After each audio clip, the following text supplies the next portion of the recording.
옆에 계시는 분과 사랑의 인사 나누시겠습니다.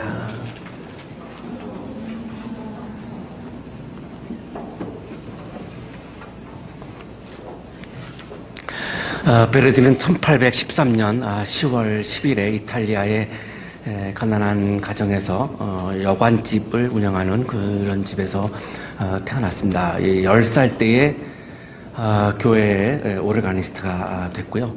15살 때부터 작곡을 하기 시작을 해서 굉장히 천재적인 그런 달란트를 가지고 태어났습니다. 그런데 가난해서 이제 밀라노로 유학을 가야 되는데 이제 유학을 갈 수가 없었고, 이것을 지켜보던 아버지의 친구입니다. 마레치라고 하는 이분이 좀 돈이 많은 분이었는데, 베르디가 재능이 너무 좋으니까 아까워가지고 후원자가 되겠다 그래가지고 밀라노로 이제 유학을 보내줍니다. 그런데 베르디가 밀라노 국립음악원에 이렇게 어플라이를 했는데 떨어집니다. 굉장한 충격이었죠. 우리 유 교수님 한 번에 붙으신 학교를 베르디는 떨어진 거니까요. 본인은 굉장히 상처를 많이 받아가지고요. 나중에 이 학교가 베르디라고 하는 이름을 학교 이름에다가 넣기를 원했는데, 젊은 시절의 나를 거절한 이 학교가 늙은 시절의 나를 받을 수 없다 이래가지고 굉장히 아주 뒤끝이 장렬했던 그런 에피소드도 있습니다. 이 바레치는 굉장히 베르디를 좋아했고요. 이 바레치의 부인은 베르디를 너무나 싫어했습니다. 이 가난한 가정이었기 때문에 결혼도 굉장히 반대했었고요. 그래서 이렇게 가정교사를 하다가 아마 이렇게 좋아진 것 같은데, 바레치의 딸하고 23살 때 결혼을 합니다.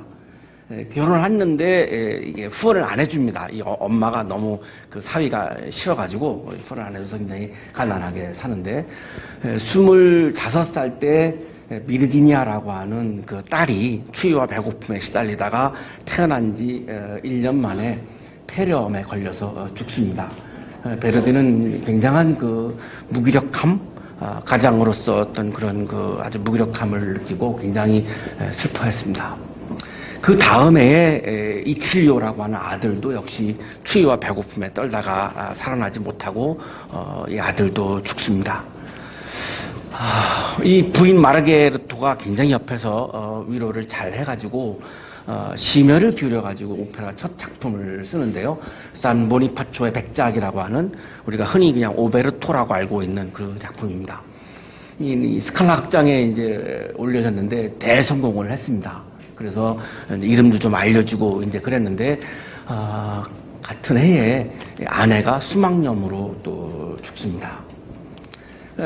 굉장히 감정의 굴곡이 심하죠, 예술하시는 분들이. 그래서 이 아내가 굉장히 옆에서 그거를 잘 컨트롤도 하고 이렇게 해줬는데, 아내가 떠나고 나니까 굉장히 모든 거를 다 포기하는 모드로 이 베르디가 막 갑니다.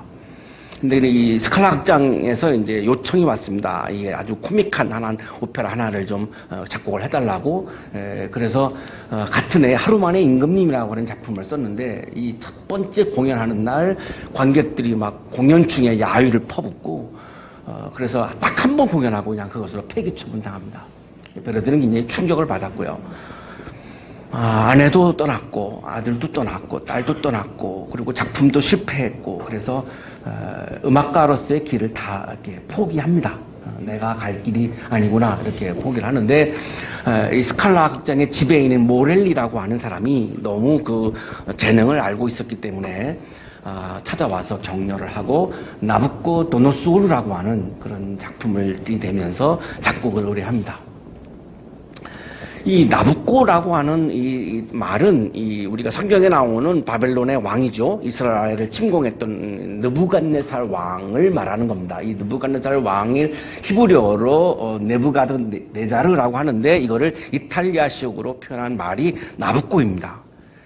오늘 우리 성가대가 연주한 곡이 바로 이 나부코인데요. 이 솔레라라고 하는 사람이 이제 대본을 썼고, 그래서 이제 베르디가 작곡을 해가지고 1842년 3월에 스칼라 극장의 무대에 올려졌는데 대성공을 했습니다.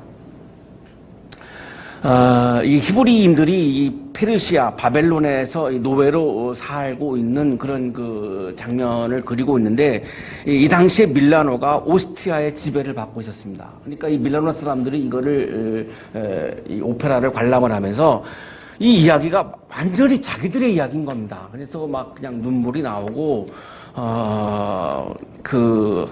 그런 가운데 아주 힘찬 합창곡, 이제 이런 히브리 노예들의 합창 이런 거를 들으면서 막 주먹을 불끈 쥐기도 하고 애국심이 막 불타오르죠. 그래서 굉장한 성공을 합니다.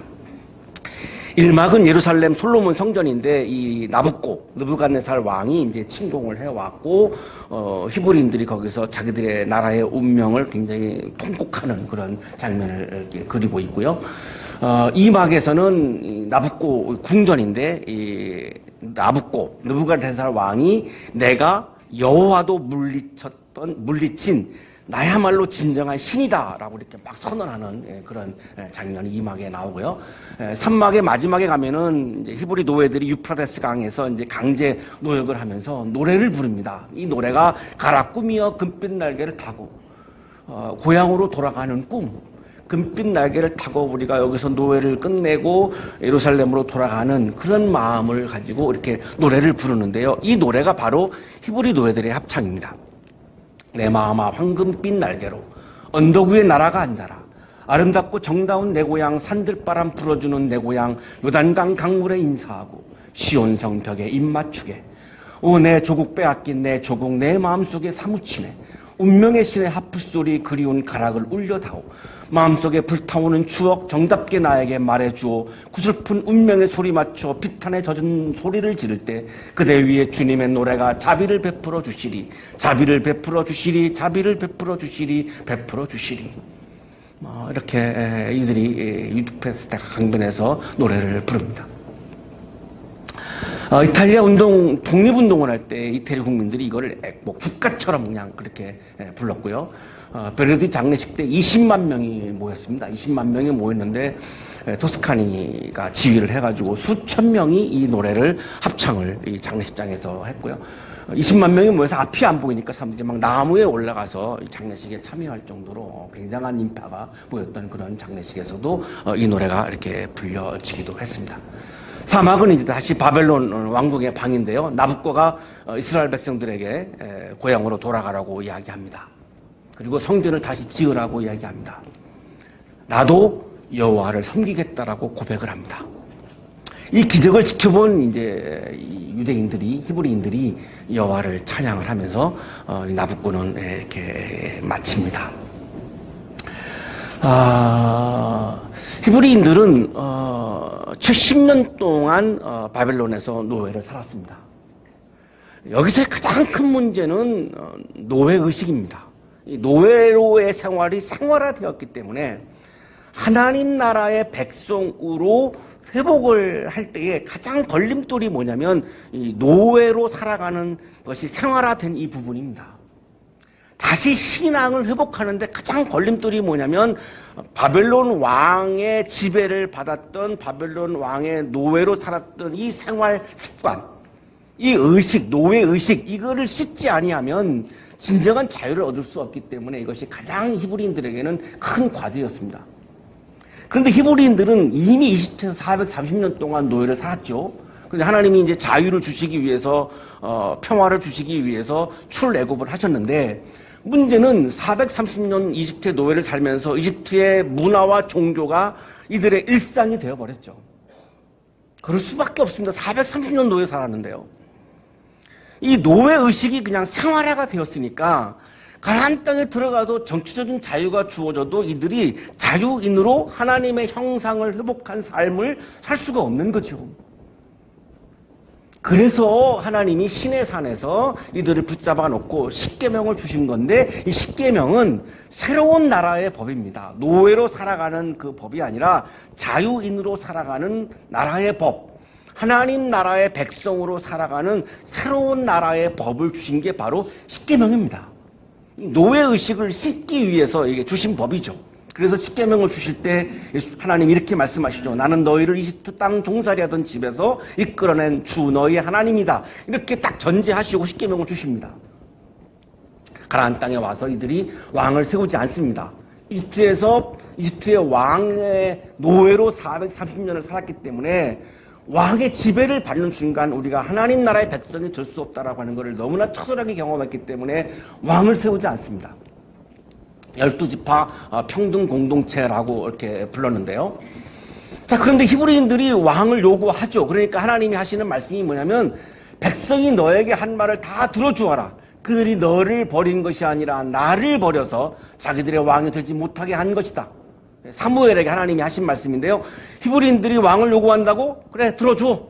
그거는 나를 왕으로 섬기지 않겠다라고 하는 이야기고 히브리인들은 나를 버린 거니까 마음대로 하라고 해. 이렇게 하나님이 사무엘상 8장 6절 7절에서 말씀하시죠.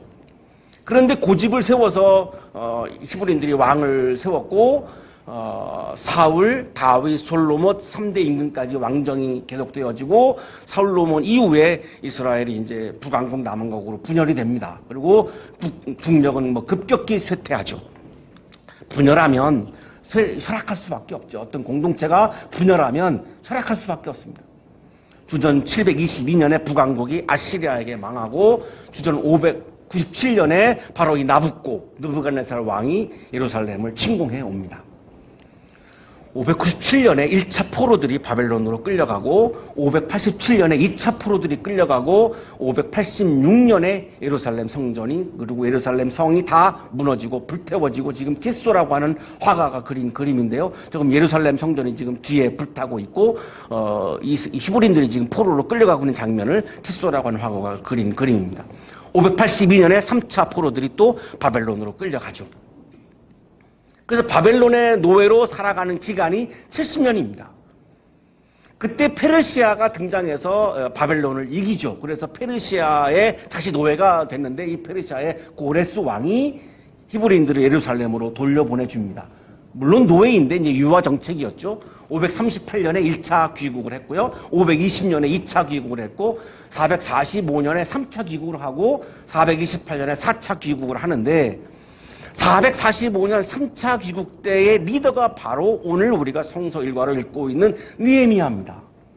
이 고레스 왕이 이 느헤미야를 이스라엘의 총독으로 보내면서 이 노예들과 같이 가게 그렇게 배려를 했고요. 이 고레스 왕이 성전을 짓는 데 굉장한 힘을 실어 주었고 이 고레스 왕이 어떻게 보면 아니었으면 성전을 지을 수 없을 정도로 굉장한 역할을 이 고레스 왕이 이렇게 했습니다. 다니엘서는 바벨론 포로기를 70년으로 그렇게 기록을 하고 있는데요. 이 70년은 참 따지기가 상당히 어렵습니다. 이 포로로 끌려간 해 그리고 돌아온 해 암만 해봐도 이 70년이 나오지 않습니다. 이 70년이라고 다니엘서가 얘기하는 이유는 뭐냐면 예루살렘 성전이 무너진 해로부터 예루살렘 성전이 다시 재건된 해가 딱 70년입니다. 그러니까 이스라엘 사람들은 포로 기간을 어떻게 계산하고 있냐면 성전과 밀접하게 해서 계산하고 있습니다. 성전이 무너졌고 성전이 회복된 기간을 70년. 그래서 우리는 70년의 노예로 살았다 이렇게 정리를 하고 있는 거죠. 70년 동안 바벨론의 노예로 살면서 히브리인들은 바벨론의 종교와 문화가 일상이 되어버렸습니다. 특히 노예의식이 생활화되었기 때문에 하나님 나라의 백성의 정체성을 회복할 수가 없는 거고 다 잃어버린 겁니다. 예루살렘으로 돌아왔으면 이들에게 가장 중요한 것은 이제 바벨론 왕의 나부코의 백성이 아니라 하나님의 백성이 돼야 되는데 하나님의 백성으로서의 회복이 이들에게는 가장 중요한 포인트인데 이거를 방해하는 게 노예의식인 거죠. 바벨론의 문화와 종교가 일상이 되어버린 거죠. 이것 때문에 하나님의 백성으로 이 리턴이 되지를 않는 겁니다. 그러니 고향으로 돌아오면 뭐합니까? 성전이 재건되면 뭐합니까? 이들의 삶이 아직도 하나님의 백성이 아닌데 오늘 성서 일과는 이 히브리인들이 이 고민을 하고 있는 히브리인들이 노예의식을 씻어내고 나부코의 백성이 아니라 하나님의 백성으로서의 정체성을 다시 찾는 장면이 바로 오늘 성서 일과입니다. 느헤미야는 유대인이었고 페르시아 왕궁에서의 그 공무원이었고요. 그 술을 이렇게 왕에게 올리는 그런 관원이었는데, 장춘식 교수의 주석을 보면은 굉장한 권력이 주어진 것이 이 술 따르는, 술 관리하는 이 공무원입니다.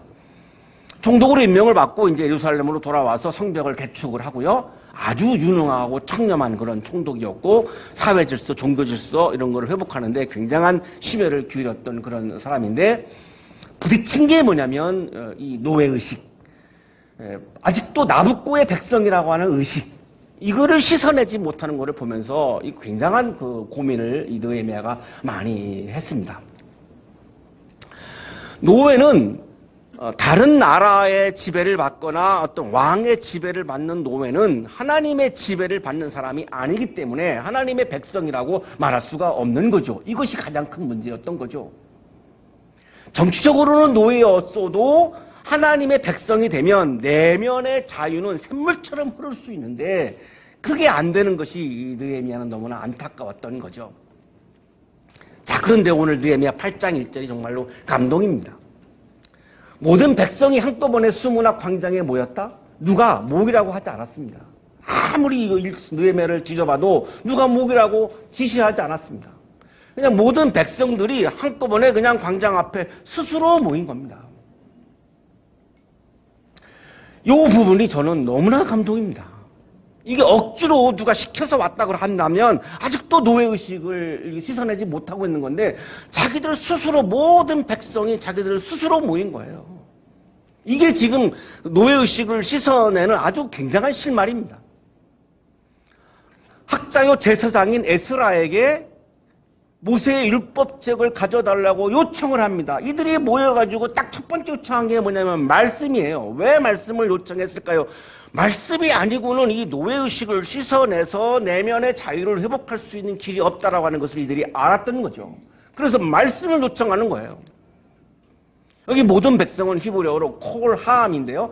8장 1절부터 12절까지 사이에서 10번이나 나와요. 콜하암이 히브리 성서를 보면 10번이 나옵니다. 그만큼 지금 이 모든 백성을 굉장히 지금 강조하고 있는 거고, 모든 백성이 하나님의 백성의 정체성을 찾는 것을 굉장히 중요하게 여기고 있는 거죠. 오늘날에도 교회의 정체성이 뭐냐, 그리스도인의 정체성이 뭐냐, 이게 찾는 게 제가 볼 때는 지금 한국교회 역사에서, 오늘날의 역사에서 가장 저는 중요하다고 봐요.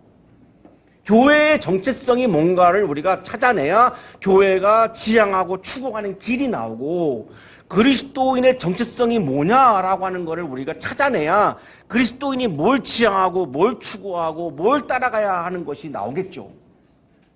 교회는 교회를 위한 기관이 아닙니다. 교회 스스로를 위해서 교회가 존재한다? 그런 이기적인 교회는 교회가 아니죠. 교회는 타자들을 위해서 있는 거지, 교회가 교회 자체를 위해서 존재한다고 하는 것은 그건 이미 교회가 아닌 거죠. 교회 성장을 제가 비판하는 이유는 교회 성장은 교회 자체를 위해서 추구하는 거기 때문에 그건 교회의 본질이라고 할 수가 없습니다. 그래서 성서에도 교회 성장이라고 하는 단어에는 어디에도 나오지 않습니다. 그건 교회가 아니기 때문에 그렇습니다. 그리스도인은 교회를 다니는 사람이 아니죠. 그거는 교인의 정체성이고, 그리스도인은 교회를 다니는 사람이 아니라 그리스도를 따르는 사람이죠. 그리스도의 말씀을 따르는 사람이죠.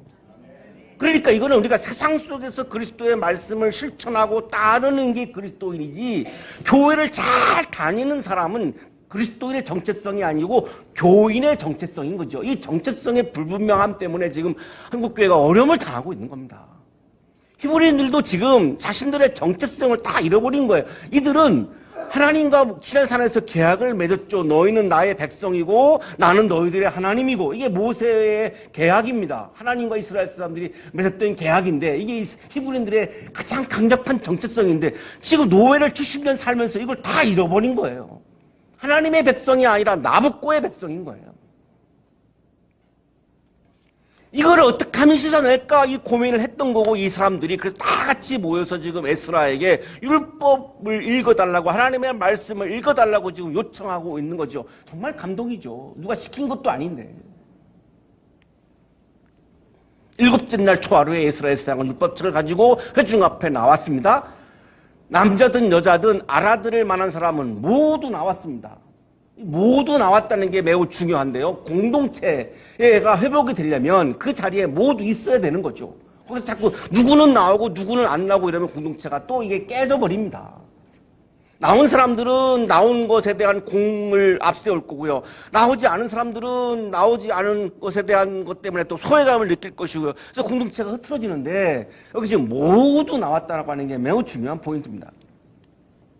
수문 앞 광장에서 성전을 재건했는데요. 성전이 아니라 광장이에요. 광장에서 남자든 여자든 알아들을 만한 모든 사람에게 새벽부터 정오까지 큰 소리로 율법책을 읽어주었고 백성은 모두 율법책 읽는 소리에 귀를 기울였습니다. 하나님의 말씀에 지금 귀를 기울이고 있는 거죠. 광장에서. 장춘식 교수의 주석입니다. 율법은 성소 안에 갇혀 있기보다 집이나 길거리에서 선포되어야 한다는 정신을 부여하는 것으로 보고 있다. 이 하나님의 말씀이 지금 성전 안에 갇혀서는 안 되고 이 우리 모든 나라에 우리 모든 공동체에 이게 다시 말씀이 회복되어야 된다라고 하는 것 때문에 지금 이 에스라가 이 시민들이 지금 광장에서 말씀을 읽어주고 광장에서 말씀을 듣고 있는 겁니다. 성전 안에서만 말씀이 오고 가고 삶의 현장에서 말씀이 오고 가지 않는 것은 그것은 하나님의 말씀을 축소시키는 거다라고 하는 정신이 지금 이들에게 있는 거죠. 그래서 지금 광장에서 하고 있는 거죠. 백성들은 하나님의 소리에 귀를 기울이죠. 말씀을 굉장히 존중합니다. 학자 에스라는 높은 단 위에 서 있었고 백성들 모두가 그가 책 펴는 것을 볼 수 있었고 에스라가 책을 펴면 백성들은 모두 일어섰습니다. 이 말씀에 대한 존중입니다. 우리가 주일에는 그렇게 안 하는데 우리 채플 시간에는 제가 오기 전부터 전통적으로 우리 채플에는 말씀을 낭독하면 다 일어나서 말씀을 이렇게 다 받습니다. 우리 채플 시간에. 이게 이 전통입니다. 에스라 8장 5절에 보면 이 말씀 읽을 때 다 사람들이 일어나거든요. 에스라가 위대하신 주 하나님을 찬양하면 백성들은 모두 손을 들고 아멘 아멘 하고 응답하고 엎드려서 얼굴을 땅에 대고 주님께 경배합니다. 부흥에 가시면 강사님이 이렇게 아멘 아멘을 하라고 막 강조를 하시잖아요. 그래서 많은 분들이 억지로 이렇게 막 하기도 하는데 또 어떤 데 가면은 손을 들면서 아멘 하라고 우리 지난번에 수련회 때 서영선 목사님이 손 들면서 아멘 하라고 그랬잖아요. 이게 바로 여기 근거입니다. 그래서 예배 때 아멘 하는 것은 유치한 게 아니고 굉장히 성서적인 거죠. 아멘 안 하시는 거 보니까 역시 하기 싫으신가 본데 백성들이 손을 들고 아멘 아멘 했는데 이건 뭐냐면 말씀에 대한 존중을 지금 이렇게 의미하고 있는 거죠. 율법책이 낭독될 때에 그들이 통역을 합니다. 레위인들이 통역을 했는데 왜 통역을 하느냐? 히브리어 성서는 이제 히브리어로 써 있잖아요. 히브리어는 이제 공부하는 사람들은 이거를 잘 알지만 일반 이제 이 민중들은 이 히브리어를 잘 모릅니다. 이들의 생활 언어는 아람어입니다. 그러니까 레위인들이 에스라가 이제 히브리어로 율법책을 읽으면 이걸 아람어로 통역을 해주었다. 지금 그런 의미입니다. 그래서 글을 잘 모르는 사람들도 다 이렇게 알아들을 수 있도록 통역을 해 주었습니다. 백성은 율법의 말씀을 들으면서 자, 백성은 모든 백성들이 말씀을 들으면서 모두 울었습니다. 왜 울었을까요? 말씀을 들어보니 우리가 하나님의 백성인데 아직도 우리는 나부코의 백성으로 남아있는 것을 확인을 하는 거죠. 그 말씀 앞에서 자기의 모습을 확인하는 거죠. 눈물이 나오는 거죠. 하나님이 나에게 말씀을 주시면 그 말씀을 나에게 주시는 말씀으로 받아야지 저 말씀은 저 사람을 생각하는 거구나. 저 말씀은 저 사람에게 해당되는데 이렇게 있으면 이 말씀이 나를 감동하지 못하죠. 말씀은 나에게 주시는 말씀이죠. 총독 느헤미야와 학자 에스라 제사장과 백성을 가르치는 레위 사람들이 이 날은 하나님의 거룩한 날이니 슬퍼하지 말고 울지 말라고 타이릅니다. 주님의 날은 지금 말씀을 받는 이 주님의 날은 기쁜 날이지 슬퍼하는 날이 아니니까 울지 말라고. 자, 그리고 오늘 마지막 절인데요. 느헤미야가 백성들에게 이렇게 말합니다. 이게 아주 중요한 본문인데요. 돌아들 가십시오. 살진 짐승들을 잡아 푸짐하게 차려서 먹고 마시도록 하십시오. 여기 마시는 거는 뭘까요? 굳이 얘기 안 하셔도 될 것 같습니다. 여러분 다 아시죠? 네. 자, 이 느헤미야에서도 지금 먹고 마시는 것에 대해서 부정하다고 말씀하지 않습니다. 이 먹고 마시는 것을 굉장히 거룩하게 여깁니다. 굉장히 중요하게 여기고요. 굉장히 거룩하게 여깁니다. 먹고 마시라는 겁니다. 푸짐하게 먹고 마시라는 겁니다. 이게 주의 날에 우리가 기쁨을 나누기 위해서 먹고 마시라는 겁니다. 그래서 오늘 예배 후에 식사하시고 가시는 게 좋을 것 같아요. 예, 먹어야 됩니다. 예. 초대교회는 이 먹는 게 예배 안에 있었습니다. 아가페라 그래가지고 아가페 밀이라 그러는데요. 카타콤에서 이제 숨어서 예배를 드리면서 그게 없어진 거지. 원래 초대교회 첫 예배, 초창기 예배는 식사가 예배 안에 포함되어 있었습니다. 그래서 예배를 드리고 밥 먹고 나서 또 예배 드리고 이렇게 그게 하나의 통 예배였습니다. 아무것도 차리지 못한 사람들에게는 먹을 몫을 보내주십시오. 이게 매우 중요한데요. 먹고 마시면서 하나님 앞에서 기뻐하고 즐기라는 겁니다. 그런데 먹을 것이 없는 사람들이 있는데 이들을 염두에 둬야 된다는 거예요. 그들에게 내가 내 먹을 것을 일부를 반드시 나눠주라는 거예요. 왜? 그렇게 해야지 공동체가 안 깨진다는 거예요. 그들을 관심 갖지 아니하면 공동체가 깨진다는 거예요. 먹지 못하는 사람들에 의해서 공동체가 깨진다는 거예요. 그들을 배려하라는 거예요. 그게 오늘은 우리 주님의 거룩한 날입니다. 거룩한 백성들의 모습이라는 거예요. 거룩한 백성들의 정체성이라는 거예요. 바벨론에서는 나부코가 히브리 노예들에 있는 것을 다 빼앗아갔죠. 그게 나부코예요. 그게 바벨론 왕이에요. 그런데 하나님의 백성의 정체성은 뭐냐면 하나님 앞에서 먹고 마시고 즐기면서 남의 거를 빼앗는 것이 아니라 오히려 어려운 사람들에게 내 것을 나누어 주는 사람이 하나님의 백성의 정체성이라는 거예요. 그런데 70년 동안 뺏겼기 때문에요. 나눠주는 것이 쉽지 않은 거예요. 70년 동안 뺏긴 삶을 사는 사람이 나눠준다. 이게 보통 어려운 게 아니죠. 이거를 회복해야 된다는 거예요. 하나님의 백성으로 회복하기 위해서는 자, 말씀을 들으면서 아까 강조가 됐습니다만 말씀을 들으면서 하나님의 소리를 내 마음에 채우고 약한 사람들에게 먹을 것을 나누어 주어라.